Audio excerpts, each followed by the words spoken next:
pour ou contre le sexe au bureau? Ben pour, mais à fond pour, parce que globalement, les gens n'ont pas... Enfin, je veux dire, moi le premier, on a quand même tous des vies sexuelles qui sont très très en deçà de ce qu'on voudrait.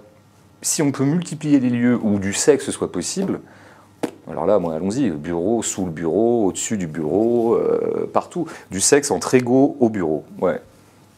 Je dis ça, j'ai pas de bureau. Mais... Un sandwich par personne, des bouteilles d'eau à volonté et une obligation, celle de danser pendant 1 heure complète.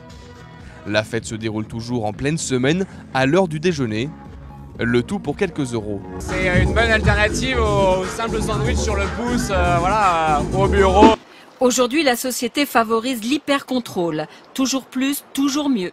Ne pas perdre son travail, garder la forme, être une épouse mais aussi une mère parfaite. Depuis 2006, comme parade au manque de crèches, cette société a opté pour une solution radicale.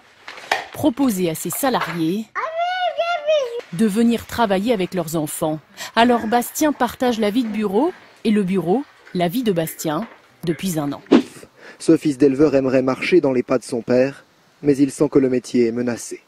Moi, je me sens très bien dans ce métier, je me vois très bien faire ce métier-là. Et demain, si je ne peux pas le faire ici, surtout, ça va être un gros problème pour moi, quoi. Je vais pouvoir partir à l'étranger et on va assister encore à une fuite, je dirais pas des cerveaux, mais une fuite des talents, des compétences, comme il en existe déjà beaucoup. Ce jeune cadre est prêt à payer 41 € par cours pour booster sa carrière professionnelle. Avoir le chinois sur son CV, ça montre peut-être une certaine ouverture d'esprit, une intelligence, une volonté voilà, de se perfectionner, de s'améliorer. Chaque année, 200 000 franciliens passent à l'acte et quittent l'Île-de-France. 200 000 départs pour 100 000 arrivées. Ça veut dire que Paris fait fuir plus qu'elle n'attire et ça, c'est plutôt nouveau. On va pas se mentir, on a besoin de vous. Ailleurs. Alors, bien sûr, le top, ce sont les îles. Mais pour ça, il faut être un bon viseur. À vous de jouer. Pour un entretien d'embauche, il faut surtout pas être hors sujet. Il faut choisir la tenue par rapport à son travail. Donc, pas de sexy, décolleté plongeant, clinquant, pas du tout. Les groupes où les femmes sont le plus représentées en comité exécutif affichent une marge supérieure de 55% aux autres. Clairement, on est de la main-d'œuvre pas chère pratique, ça on le sait pertinemment, mais en même temps c'est le jeu. Je veux dire, on commence comme ça, on sait très bien que voilà, il faut passer par là. Face à cette multiplication des stages, le gouvernement envisage de prendre en compte cette période dans le calcul de la retraite. Plus je vieillis, moins je peux travailler. Conducteur d'engin maintenant, moi j'ai conduit des Fenwick quand j'étais jeune, il n'y avait pas besoin de diplôme, maintenant il en faut un.